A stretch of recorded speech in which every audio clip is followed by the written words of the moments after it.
Aptad, Bhakt, Sanghi, Deshdrohi. These are convenient labels we assign each other. Labels not assigned by a person to himself, but labels assigned by others who don't agree with what a person says. Is India becoming an increasingly intolerant and judgmental society? Have we lost the ability to agree to disagree in a civil fashion? And are we quick to pronounce judgment on each other? What's patriotic? Who's patriotic? Who's a Deshbhakt? Who's a Deshdrohi? To debate the Patriot Act at India Today Mind Rocks, join me in welcoming our two debaters this evening. I want to begin by introducing one of India's most mercurial politicians, Commander-in-Chief of the massive Swami Army. Love him or hate him, you cannot ignore him. Ladies and gentlemen, at India Today Mind Rocks, join me in welcoming Dr. Subramaniam Swami.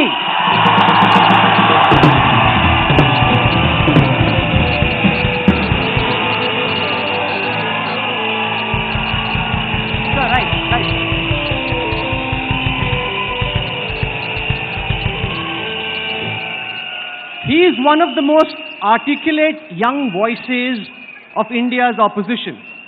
He says, "मैं भारत माता की जय नहीं बोलूंगा," and that doesn't make me a traitor, it doesn't make me an Indian. He believes India is taking a dangerous turn towards intolerance. Join me in welcoming to India Today Mind Rocks our second debater, the Member of Parliament from Hyderabad, President of the AIMIM, Assuddin Owaisi.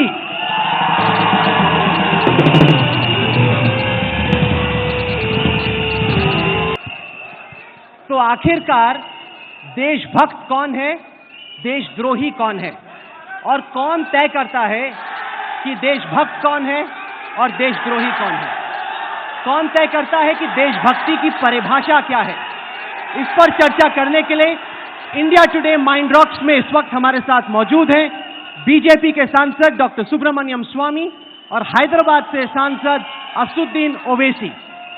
स्वागत है आप दोनों का। ओवैसी साहब, हम आपसे शुरू करेंगे। आप बड़े गर्व से कहते हैं कि मैं भारत माता की जय नहीं बोलूंगा।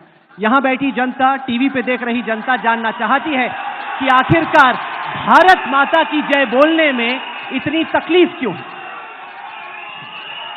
देखिए, मेरा मानना यह है कि हमारे कॉन्स्टिट्यूशन में कहीं पर भी ये नहीं लिखा हुआ है कि किस तरह की स्लोगन्स बोला जाए। दूसरी बात यह है कि अगर आप सावरकर की हिंदुत्व पढ़ेंगे तो सावरकर के हिंदुत्व में होली लैंड और फादरलैंड का जिक्र है, जिसमें सावरकर ये कहते हैं कि मुसलमान और क्रिश्चियन इस मुल्क को होली लैंड नहीं मानते, और सावरकर ये भी कहते हैं कि इस मुल्क की पूजा करना चाहिए, इबादत करना चाहिए, जो मुसलमान और क्रिश्चियन नहीं करेंगे। तीसरी बात यह है कि अगर जैसा यहां पर तमाम लोग नारा मार रहे हैं, मैं रेस्पेक्ट करता हूं, मैं मुबारकबाद देता हूं, बहुत अच्छा है,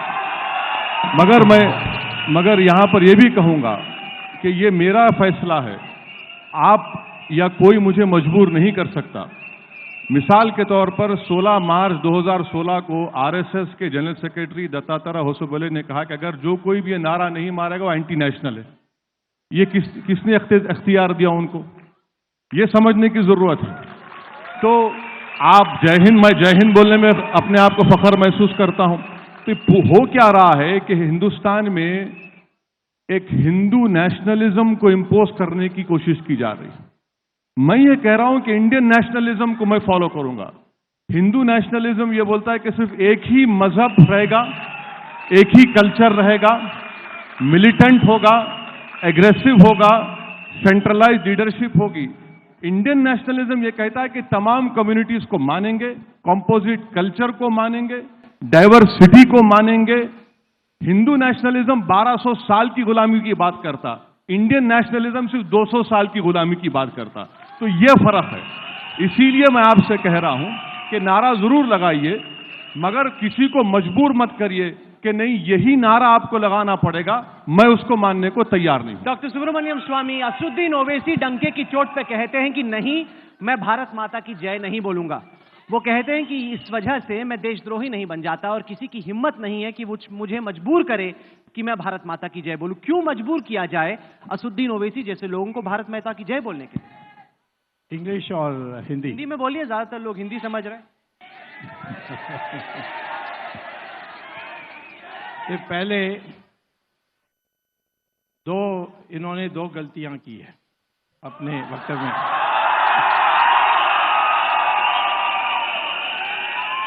पहला गलती यह है कि राष्ट्रवाद और देशभक्ति में इन्होंने फर्क नहीं किया है।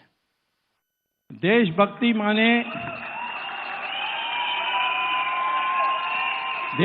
माने मैं इस देश में पैदा हुआ और इस देश को मैं महान देखने चाहता हूं, ये देशभक्ति होती है और देश की रक्षा करने के लिए मैं खड़ा होऊंगा।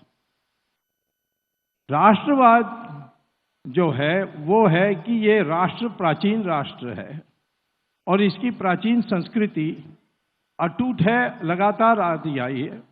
तो मेरी अस्मिता जो है वो इस देश की हिंदुस्तानी अस्मिता है। और यदि मॉडर्न साइंस को हम माने, डीएनए एनालिसिस, तो इस देश के सारे मुसलमान के डीएनए और हिंदू की डीएनए एक ही है। इसके माने मुसलमान का पूर्वज हिंदू है, ये इसको स्वीकार करना चाहिए। पहली बात यह है कि यदि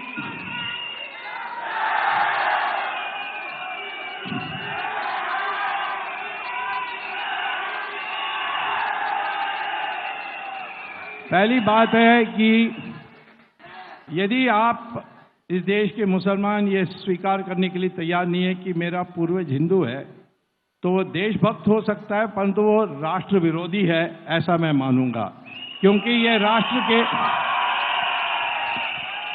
तो एंटी नेशनल और पेट्रियाटिज्म में फर्क। दूसरी बात, उन्होंने कहा कि हम तो सिर्फ कॉन्स्टिट्यूशन को मानेंगे।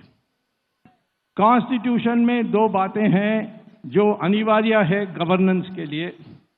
पहली है कि गौ की हत्या नहीं होगी, उस पर प्रतिबंध लगेगी। क्या इसको मानने के लिए तैयार है? दूसरी बात कॉन्स्टिट्यूशन में है कि यूनिफॉर्म सिविल कोड होना चाहिए। क्या ये मानने के लिए तैयार हैं? कॉन्स्टिट्यूशन मानेंगे। तो मुझे ये बताएं डॉक्टर स्वामी, क्या आपकी परिभाषा में असदुद्दीन ओवैसी देशद्रोही है? नहीं, असदुद्दीन ओवैसी देशद्रोही नहीं है। ये देश एंटी नेशनल है, माने राष्ट्र विरोधी हैं। हमारे राष्ट्र की जो कल्पना है उसके विरोधी है। असदुद्दीन ओवैसी, आपको देशद्रोही का सर्टिफिकेट तो नहीं मिला स्वामी से, लेकिन आपको राष्ट्र विरोधी का सर्टिफिकेट स्वामी ने जरूर दे दिया। मैं ये चाहूंगा कि स्वामी साहब यही बात लिख के दे दे मेरे को कि मैं एंटी नेशनल हूं, मैं घर में लगा कर रखूंगा। पहली बात, स्वामी साहब ने ये कहा कि देखिए कॉन्ट्रडिक्शन देखिए स्वामी साहब के बात में। ये बोलते हैं कि ये देशभक्त हैं, एंटी नेशनल भी हैं। ये जो है पूरा हिंदुत्व का जो आइडियोलॉजी है जो सावरकर ने लिखी थी, अब उसी को कोट कर रहे हैं ना? नहीं कोट कर रहा हूं, मिक्स करके कर रहे हैं आप। Savarkar, Golwalkar, bunch of thoughts, हाँ ये सब मिलाकर, ठीक है। सावरकर को मानता हूं, गोलवालकर को मानता हूं, पर मोहम्मद अली जिन्ना को नहीं मानता हूं। मैं भी नहीं मानता। तो बहुत अच्छी बात है। एक तो सावरकर ने, आज यहां पर हम इतने झंडे देख रहे हैं,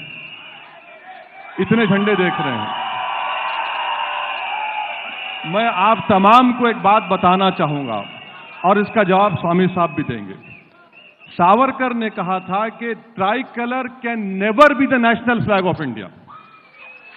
यह उन्होंने कहा था सावरकर ने, अभी ये मानेंगे। दूसरी बात, गोलवालकर ने सरदार पटेल को लेटर लिखकर दिया था कि हम आरएसएस से बैन हटाइए। तो सरदार पटेल ने कहा कि इसका कंडीशन यह होगा कि आप ट्राई कलर को मानेंगे हिंदुस्तान को सेक्युलर मुल्क मानेंगे, तो आरएसएस ने कहा कि हम ट्राई कलर को मानेंगे। सावरकर ने कहा था कि ट्राई कलर को नहीं मानेंगे जो इतनी फख्र से आप लोग लहरा रहे हैं। सावरकर ने कहा था कि भगवा झंडा नेशनल फ्लैग होना चाहिए। सावरकर ने कहा था कि मैं कॉन्स्टिट्यूंट असेंबली को नहीं मानता, इसको अंग्रेजों ने बनाया। गोलवालकर ने कहा था कि ये कहां से फ्लैग आ गया। तो अब ये देख लीजिए, ये किताबों में लिखा है, मैं प्रूफ करने तैयार हूं। ये आखिरी बात मैं स्वामी साहब से पूछना चाह रहा हूं कि ठीक है, मैं एंटी नेशनल हूं, मैं जरूर, मेरे लिए एजाज है, ये मेरे लिए ऑनर है और इंशाल्लाह मैं इसको लेकर चलूंगा जिंदगी भर। मैं आपसे पूछना चाह रहा हूं कि आरएसएस का जो ओथ लेते हैं, आप आरएसएस का ओथ लिए? Have you taken an oath for RSS? No. So you're not an RSS member. So now, when you take oath for RSS, आपको जब ओथ लेते हैं आरएसएस का, तो आपको यह कसम खाना पड़ता है कि मैं Hindu religion, Hindu community, Hindu culture की वफादारी करूंगा और यह मुल्क मेरे लिए होली लैंड है। मैं स्वामी साहब से पूछना चाह रहा हूं कि नरेंद्र मोदी और बीजेपी ने कॉन्स्टिट्यूशन पर ओथ लिया, स्वामी साहब भी एमपी बने तो कॉन्स्टिट्यूशन पर ओथ लिए, तो क्या इंडिया का कॉन्स्टिट्यूशन का ओथ ऊपर होगा या फिर आरएसएस का ओथ ऊपर रहेगा? यह आप बता दीजिए, क्योंकि आरएसएस का ओथ है। आरएसएस के अपने ओथ में ये कहते हैं, इनको ये कसम लेना पड़ता है, Hindu religion, Hindu culture, Hindu community and Holi land. बोल रहे हैं मुझे? हाँ बोलिए, जवाब दीजिए। देखिए, आप कॉन्स्टिट्यूशन में आपने खुद ओथ लिया और उसी कॉन्स्टिट्यूशन में यूनिफॉर्म सिविल कोड और गौ हत्या की बात है। स्वामी साहब मैं जवाब दे दूं, प्लीज इजाजत दीजिए। यूनिफॉर्म सिविल कोड के बारे में ये आप लोगों ने नोटिस किया होगा कि हमारे दोनों गेस्ट एक दूसरे से सवाल पूछना चाहते हैं, जवाब कोई नहीं देना चाहता। राहुल कंवल सुनिए, आप हम दोनों का एक इंटेलेक्चुअल डिबेट चल रहा है, बीच में मदाखलत मत करें, रुके रहिए आप।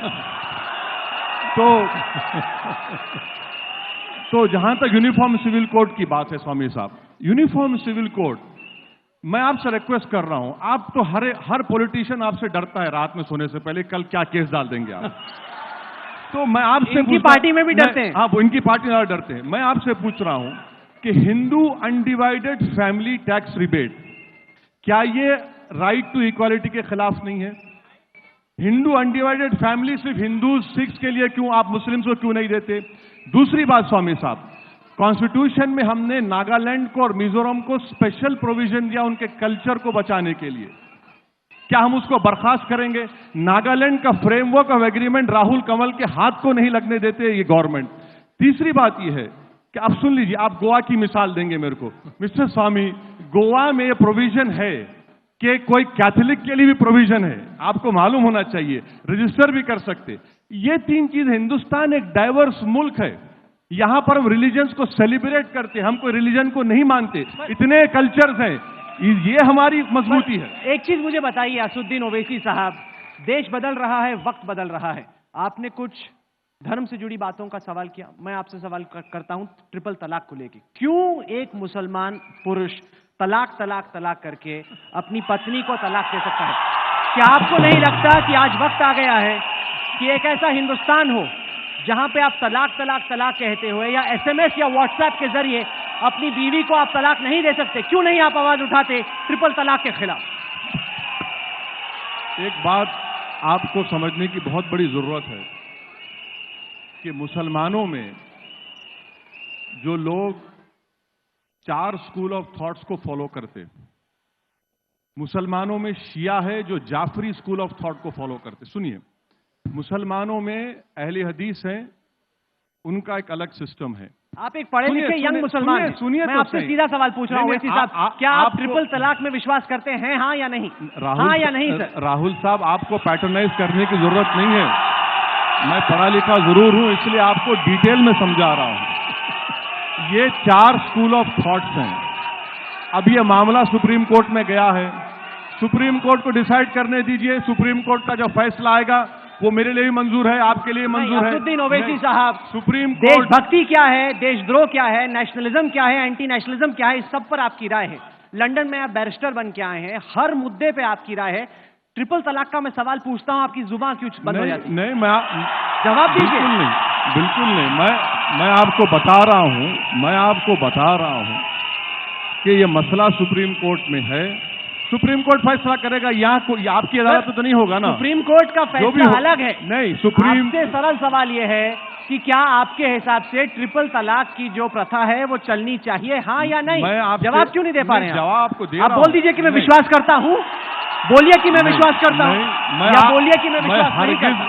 आप जैसा चाहेंगे वो जवाब नहीं दूंगा मैं।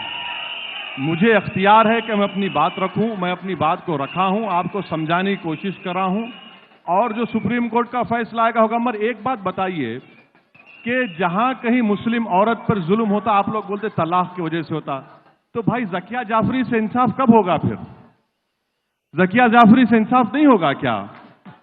आप जाकर देखिए, मेवात में यहां से 70 किलोमीटर दूर है, बिरयानी के नाम पर 2 मुस्लिम बच्चों का रेप कर दिया गया, उसकी जिक्र नहीं होता।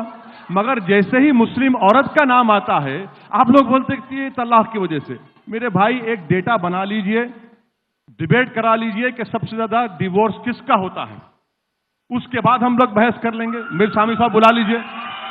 चलिए, आप इस सवाल का जवाब देने से बच रहे हैं, आप हमारे मेहमान हैं तो मैं नहीं खींचूंगा। लेकिन डॉक्टर स्वामी, मैं आपसे पूछना चाहता हूं कि क्या गौरक्षा के नाम पे जब बीफ पुलिस मेवात के गांव में निकलती है, रेस्टोरेंट से रेस्टोरेंट जाती है, ये जानने की कोशिश करती है कि आदमी क्या मीट खा रहा है, क्या आपको लगता है कि आजाद हिंदुस्तान में ऐसा होना चाहिए? नहीं, बिल्कुल नहीं। ये तो कानून व्यवस्था का सवाल है, इसमें हिंदू का सवाल ही नहीं है। कोई कानून के गैर कानूनी काम करेगा तो सरकार, वहाँ की सरकार को कदम उठाना चाहिए। नहीं उठाए, परंतु इस पर हमारी माथे पर क्यों थोपेंगे? एक सवाल मैं इनसे ये पूछूंगा कि, और या मैं अपनी टिप्पणी करूंगा कि इन्होंने कहा कि शरिया में ऐसे होती है, हनीफा स्कूल में ये होता है, वहाबी में ये होता है। तो मैं कहता हूं कि हर एक मुसलमान देश में वो समझते हैं कि मस्जिद को तोड़ा जा सकता है, शिफ्ट किया जा सकता है, तो यहां ये बाबरी मस्जिद को हटाने के लिए क्यों नहीं तैयार होते हैं?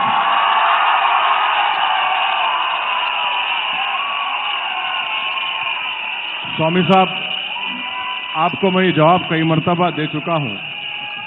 आपको याद दिलाने के लिए मैंने समझता था कि आप भूल जाएंगे, लगता है एज कैच कर रही है आपको।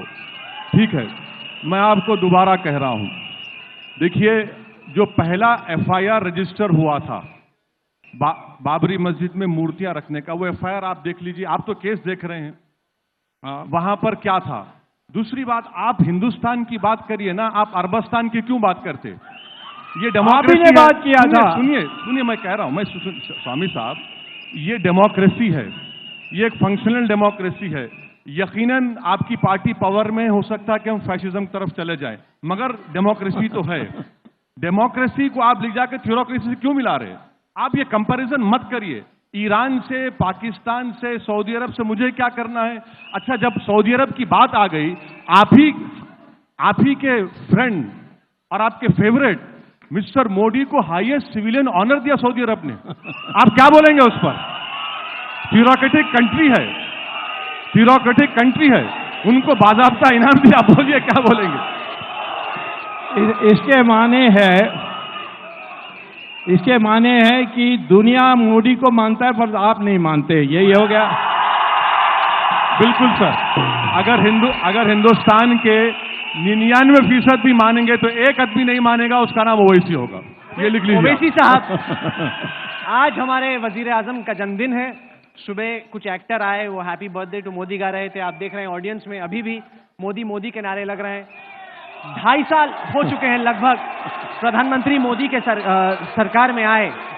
आप प्रधानमंत्री के कामकाज को किस तरीके से आंकते हैं? क्योंकि एक जो शंका थी लोगों को वो ये था कि मोदी बनेंगे तो बहुत सारे दंगे हो जाएंगे, जो 84 में हुआ, उसके बाद गुजरात में हुआ, वैसा होगा। 2.5 साल हो गए, एक भी दंगा नहीं हुआ। आपको लगता है कि पीएम की बड़ी अचीवमेंट है ये?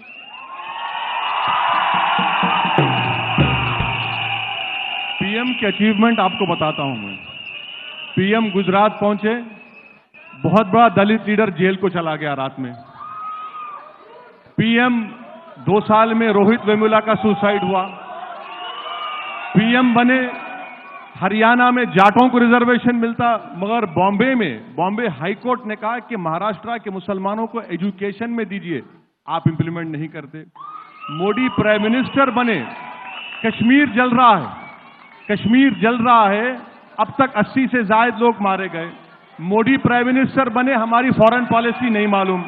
नवाज शरीफ के घर में कल शादी होगी, मोदी पहुंच जाएंगे वहां पर, आपको भी नहीं मालूम, मुझे नहीं मालूम। हमारे पास कोई पॉलिसी नहीं है। प्राइम मिनिस्टर मन की बात करते हैं, बोलते हैं मैंने 2 साल में 8 मरतबा ओबामा से मिला। अरे भाई, ओबामा से मिलेंगे तो हमारा पेट भरेगा क्या, ये बता दीजिए। तो हर चीज में स्वामी साहब, मैं ये मानता हूं अगर स्वामी साहब फाइनेंस मिनिस्टर होते तो इन्फ्लेशन इतना नहीं होता। अगर स्वामी साहब फाइनेंस मिनिस्टर होते, बहुत धन्य हो। थैंक यू सर, मैं मानता हूं आपकी काबिलियत को मानता हूं। अगर स्वामी साहब को फाइनेंस मिनिस्टर बनाते मोदी तो इतना बड़ा दाल की कीमत नहीं होती। तो ये हर महाज तो पर आपके हिसाब से ओवैसी साहब, क्या डॉक्टर सुब्रमण्यम स्वामी अरुण जेटली से बेटर फाइनेंस मिनिस्टर होंगे? ये जवाब स्वामी साहब देंगे, मैं नहीं दूंगा। मैं नहीं दूंगा। ये स्वामी साहब जवाब देंगे कि is he better than Jaitley, is he better than, ये जवाब देंगे। हार्वर्ड के वो तो स्वाभाविक है। मैं अर्थशास्त्री हूँ, वो तो वकील हैं, वो कैसे हमसे अच्छे हो सकते हैं? अच्छा, लेकिन जो असदुद्दीन ओवैसी ने सवाल पूछा, वो सवाल भी अहम है, क्योंकि इनका कहना है कि लोग प्रधानमंत्री के गुणगान गा रहे हैं, गुणगान कर रहे हैं। लेकिन सवाल ये कि कश्मीर जब जलता है तो 70 दिन हो गए, अब तक इतना बड़ा प्रधानमंत्री, इतनी बड़ी सरकार, कश्मीर में कोई भी आप समाधान क्यों नहीं खोज पा रहे हैं?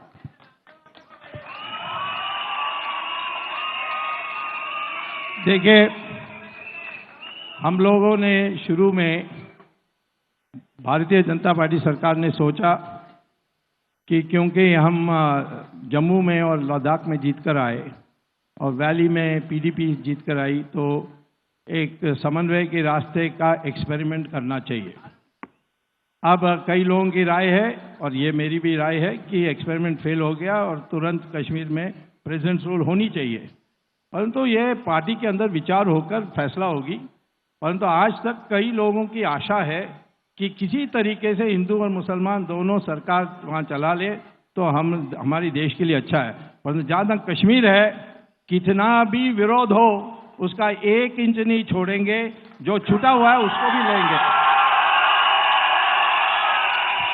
पर आपके हिसाब से महबूबा मुफ्ती को इस्तीफा देना चाहिए? आपके हिसाब से बीजेपी पीडीपी का अलायंस फेल मैं हो गया? अपने व्यक्तिगत राय कहता हूँ, इस्तीफा क्यों, इस गवर्नमेंट को डिसमिस करना चाहिए।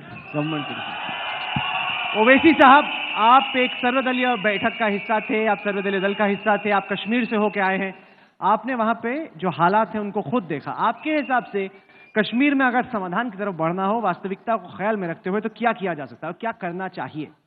देखिए, एक बात समझिए, बीजेपी ने कहा था टारगेट 44 लाएंगे, गवर्नमेंट बनाएंगे, नहीं लाए। मुफ्ती ने कहा था कि बीजेपी को रोकना है, मुझे पावर में लाओ, नहीं हुआ। गवर्नमेंट बनी, एजेंडा ऑफ अलायंस बना। एजेंडा ऑफ अलायंस में शायद स्वामी साहब ड्राफ्टिंग कमेटी में थे होंगे, वरना वो नहीं बनता इतना।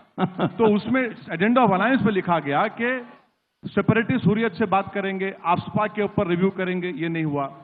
तीसरी बात ये समझिए कि मुफ्ती साहब इस दुनिया से चले गए, हर कोई जाएगा, मैं भी जाऊंगा, आप भी जाएंगे, मगर क्या मुफ्ती साहब के जाने से 90 डेज गवर्नमेंट नहीं बनी वहां पर? एलिनेशन बढ़ेगा? नहीं तो नहीं बढ़ेगा। इसका जिम्मेदार कौन है? क्यों नहीं बनाए बीजेपी गवर्नमेंट? 90 डेज तक क्यों खामोश बैठी? पांचवी बात यह है कि आपके पास कोई पॉलिसी नहीं है। अगर आप ये समझ रहे कि हम ताकत से इसको खत्म करेंगे, तो मुझे उमर अब्दुल्ला के उस जुमले को दोहराना पड़ेगा जिसमें all party delegation Omar Abdullah ने कहा था कि fatigue will not enter now.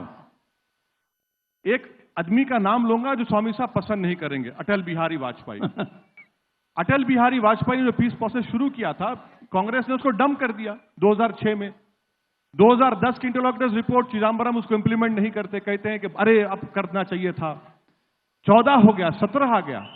तो हम लोग इस पे कंसिस्टेंट पॉलिसी अपनाने की जरूरत है। आप जरूर बलूचिस्तान बोलिए, आपके बलूचिस्तान में कितने आंख और हाथ और कान हैं आपके? कितने हिंदुस्तान के कितनी आंख और हाथ और कान हैं आपके? 0 हैं। आप क्या करने जा रहे हैं? आप लाल किले से तो खड़े रह के बहुत बड़ी बात तो कर दिए, मगर आपको जो ऑपरेशन करना पड़ता है उसके लिए आंख कान हाथ की जरूरत होती है। आपकी जबान से ऑपरेशन नहीं होता वहां पर। और कश्मीर में हम क्या कर रहे हैं? आपका सवाल आपसे यह है कि बलूचिस्तान पर पाकिस्तान से हमला करने का कश्मीर की प्रॉब्लम सॉल्व नहीं होगी। उनका कहना है कि आपको लग रहा है कि आप मिलिट्री माइट के दम पे कुचल देंगे इस एजिटेशन को, लेकिन उससे कोई सोल्यूशन थोड़ी निकलेगा। और जो मरहम लगाने की जरूरत है लोगों पर, वो आप नहीं लगा पा रहे। देखिए, हम लोग ये विश्वास करते हैं कि जैसे महाभारत में कृष्ण भगवान ने 5 गांव तक की ऑफर दी, वो दुर्योधन मूर्ख ने स्वीकार नहीं किया, वैसे ही हम आज कहते हैं कि अमन से रहने के लिए कश्मीरी मिलिटेंट्स तैयार नहीं है, तो फिर हम मिलिट्री माइट से ही करेंगे। और मिलिट्री माइट से हमने पहले भी किया था, फिर बीच में ढील दे दिया। बांग्लादेश के टाइम पर पाकिस्तान का कमर टूट गया था। पाकिस्तान के उसी समय 4 टुकड़ा कर सकते थे 2 टुकड़ा करने की जगह में, परंतु हमने किया नहीं।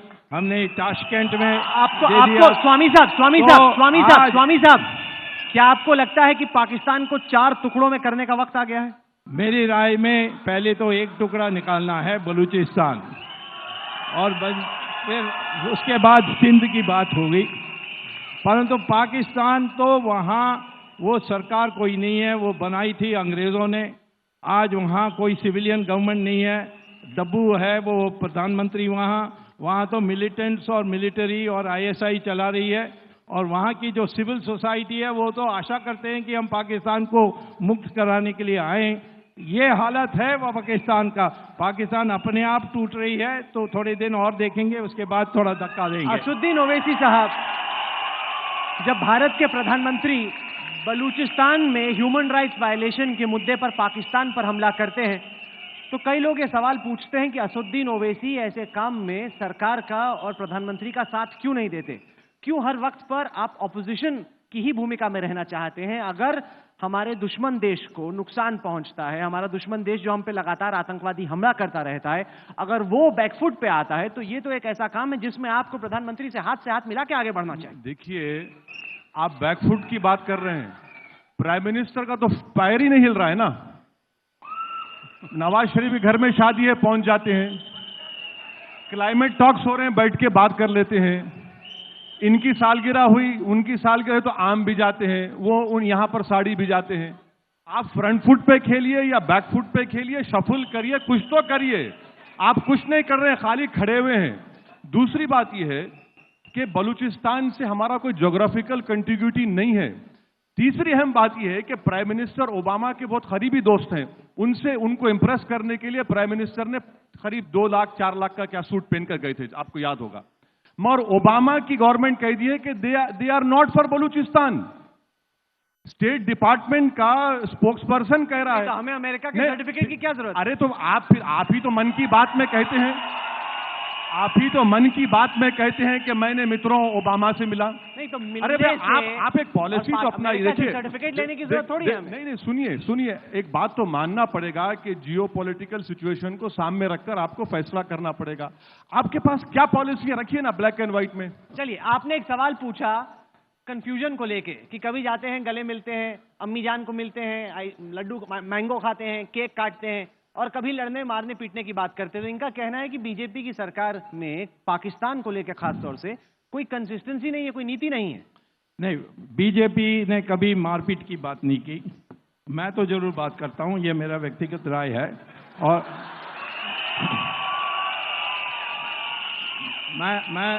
मेरी राय है, पाकिस्तान कभी सुधरेगा नहीं, और इसीलिए पाकिस्तान को ही खत्म करना चाहिए। लेकिन ओवैसी जी ने अभी कहा कि अमेरिका नहीं सपोर्ट कर रही है। अमेरिका ने बांग्लादेश को सपोर्ट किया था, वो तो आखिर वक्त तक विरोध कर रहे थे। उन्होंने 7th फ्लीट को भेज दी थी मदद के लिए, पर जिस दिन बांग्लादेश बना उसी दिन उन्होंने उसको मान्यता दे दी। अमेरिका जब पलटी मारती है किसी को पता नहीं होता है। हम अपने नीति अपने आप करना चाहिए, अमेरिका क्या सोचती है उस पर सोचना नहीं चाहिए। डॉक्टर स्वामी, एक मिनट। नहीं, ये सब सही है। फिर लाहौर डिक्लेरेशन जो वाजपेयी गए थे, उसमें क्या लिखा गया? सिमला एग्रीमेंट हम साइन किए, उस पर क्या लिखा गया? जो आगरा का एग्रीमेंट होते होते रह गया, उसमें हमने क्या लिखा?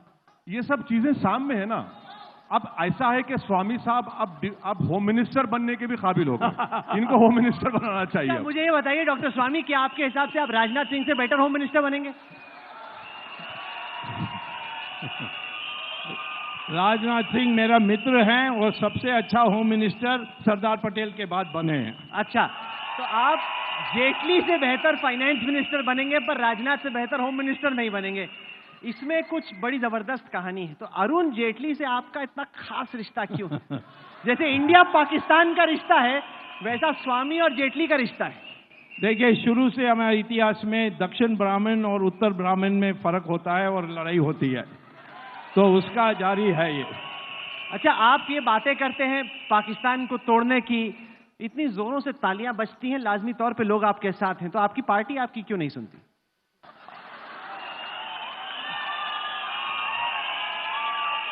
हमारी पार्टी पहले सुनती नहीं है, बाद में सुन लेती है। और यही हुआ है राम मंदिर के विषय पर, यही हुआ राम सेतु के विषय पर, यही हुआ है इस देश में भ्रष्टाचार के विरोध में जो अभियान मैंने छेड़ा।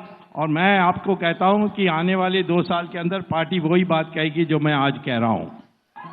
डॉक्टर स्वामी, खूब आज आपके लिए यहाँ पे तालियां बज रही हैं, लोग लाजमी तौर पे आपके कई फैन हैं, पर पिछले करीब 1 महीने से आप मीडिया से गायब थे और मुझसे ये सवाल मेरा बनता ही है पूछना कि क्या किसी ने बैन लगा दिया था आप पे? क्या कहा कि ये डॉक्टर स्वामी कुछ भी बोल देते हैं, फिर हफ्ते भर पार्टी उसको डिफेंड करती रही है, इसलिए डॉक्टर स्वामी आप कुछ ना ही बोले तो बेहतर है। आज तक हिंदुस्तान में कोई पैदा नहीं हुआ वो जो मुझे किसी बात पर रोक सकते हैं। तो आप कह रहे हैं कि कभी भी किसी ने भी आप पे बैन नहीं लगाया? नहीं, बिल्कुल नहीं। ये नहीं बोला। आप प्रॉब्लम है कि अरुण जेटली से बात रोज करते हैं, यही मैं तो आपसे भी समस्या। बात करता हूँ। एक सेकंड, मैं आपसे भी बात करता हूँ, राजनाथ जी से भी बात करता हूँ, और राजनाथ ने कभी नहीं कहा ओवैसी होगा, साहब से भी बात करता हूँ, और राजनाथ ने कभी नहीं कहा होगा, नितिन गडकरी ने कभी नहीं कहा होगा, पर्रिकर ने कभी नहीं कहा होगा, परंतु अब मैं जानता हूं कि अब अरुण जेटली के खास मित्र हैं। मैं सबसे बात करता हूं। अच्छा, ऐसा है नहीं, मैं आपको ये बता दूं, हमारी सबसे बराबरी की दोस्ती है, और दोस्ती भी नहीं, हमारा बराबर से खबर लेने का तक का काम है। उसके आगे हम किसी से ना मिलते हैं, ना हमारा कोई काम है, और ना हमें कोई दोस्ती बनाने की जरूरत भी है। क्या आपके हिसाब से ओवैसी साहब, क्योंकि 2 असुद्दीन ओवैसी हैं, एक वो है जिसके साथ आप बैठ के चाय पी सकते हैं, वो लंदन में पढ़ा बैरिस्टर, लंदन के अपने दिनों की बात करता है, ऑक्सफोर्ड सर्कस पे आइसक्रीम खाने की बात करता है, अपने बचपन के दिनों के बारे में बहुत शौक से बताता है। और एक है असुद्दीन ओवैसी जो मंच पे आता है, उत्तर प्रदेश जाता है, बिहार जाता है, भाषण देता है, उस भाषण में तेवर बड़े अलग होते हैं। क्या आपके ये 2 साइड हैं, जेकिल एंड हाइड, एक अलग सा सोफिस्टिकेटेड सा प्राइवेट साइड और एक पब्लिक साइड जो आप मंच पे रखते हैं ताकि आपके पास वोट आ जाए? अब देखिए, जब आप पब्लिक स्पीकिंग करते हैं तो अगर आप पब्लिक स्पीकिंग ऐसा करेंगे तो लोग सो जाएंगे, तो पब्लिक स्पीकिंग लोगों को जगा के रखना पड़ता है आपको। और ये जमाना सोशल मीडिया का, इंटरनेट का है, तो पब्लिक स्पीकिंग प्लेटफॉर्म डिफरेंट है। ये डिबेट अलग है, पार्लियामेंट का डिबेट अलग है। तो अगर आप पब्लिक स्पीकिंग में जाकर लोगों को कुछ बोलें, सो जाएंगे वो लोग। तो इसीलिए बोलना तो पड़ेगा ना, लोगों को जगाने के लिए तो अपनी बात रखना पड़ेगा। तो मैं अपनी बात को रखता हूं, बेखौफ रखता हूं, बगैर किसी से डरे। बास को सच्चाई पसंद नहीं आती, उनके पेट में दर्द शुरू हो जाता है, मगर सच्चाई बयान करना जरूरी है। 70 साल हो चुके हैं, अब इस 70 साल के बावजूद भी अगर हम इस तरह की बात करेंगे कि नहीं नहीं जी जी हाँ हाँ, नहीं होने वाला है। अब बात सही करने का वक्त है और अपने राइट्स को लेने का टाइम। अच्छा, वक्त खत्म हो रहा है डॉक्टर स्वामी, तो आखिर में मैं पूछना चाहता हूं, आपकी उम्र करीब 77 साल है। हाँ। अच्छा, आपके कितने ट्विटर पे फॉलोअर हैं? 3.2 मिलियन। 2 मिलियन। तो आपकी ये जो यूथ ऑडियंस है, इसमें इतना आकर्षण आपको लेके कैसे है? और सोशल मीडिया में जो इतनी बड़ी विशाल स्वामी आर्मी है, जैसे एक 12वीं आर्मी है इंग्लैंड की, उससे बड़ी तो ये स्वामी आर्मी है, तो उसकी सक्सेस का फॉर्मूला क्या है? थोड़ा ओवैसी साहब को ही बताएं। जी, जो नया पीढ़ी है वो राजनीतिज्ञों से सच बोलने की आशा करते हैं। जब पहले नेहरू के जमाने में झूठे मिथ्याचार, डिप्लोमेसी, इसमें लोगों को गुमराह रखते थे, आज वो कहते हैं tell us like it is, वो मैं करता हूं, बाकी किसी को हिम्मत नहीं है, इसीलिए प्रॉब्लम हो रहा है दूसरे लोगों को ट्विटर में फॉलोइंग करने। ओवैसी साहब, आपको ईर्ष्या होती है, जेलसी होती है जब आप देखते हैं 3.2 मिलियन फॉलो। आपके कितने ट्विटर पे फॉलोअर हैं? देखिए, समंदर के दो किनारे एक नहीं हो सकते। आप सवाल का जवाब दीजिए ना, आपके फॉलोअर कितने हैं? समंदर के दो किनारे कभी एक नहीं हो सकते। आप बीच में हैं, वरना तो तूफान शुरू हो जाता है यहां पर। चलिए, आप दोनों यहां पे आए, अलग अलग चीजों पे मतभेद हुआ, विवाद हुआ, लेकिन हम चाहते हैं कि इस सेशन को हम खत्म करें एक ऐसी चीज से जो हमारे देश को जोड़ती है। आप लोगों के पास तिरंगा है, मैं चाहूंगा कि आप लोग इस वक्त खड़े हो जाएं अपनी अपनी कुर्सियों के बाजू में और हम लोग राष्ट्रगान गाएंगे।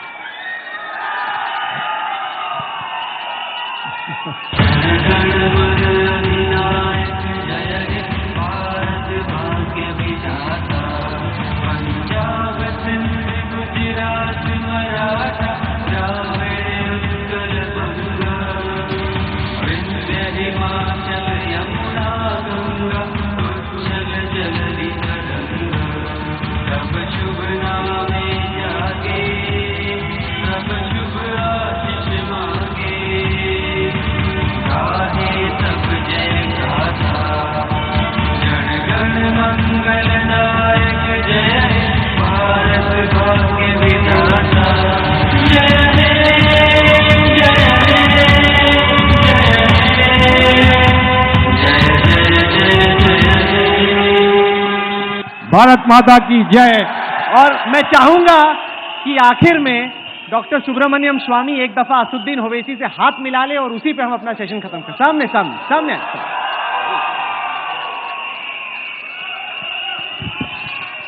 हाथ तो मिल जाएगा, दिल नहीं मिलेगा। चलिए, आप दोनों आए, इसके लिए बहुत बहुत शुक्रिया। Thank you.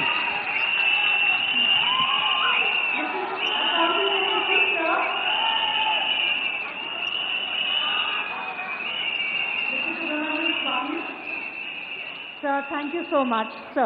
Just a token of thanks, may I call on the stage Kalipuri, Group Editorial Director, to kindly come on the stage. Thank you so much, gentlemen. Thank you. Let's have a huge round of applause. That was such an informative discussion that we had. A big round of applause for Mr. Subramaniam Swamy and Asauddin Owaisi. Thank you. Thank you.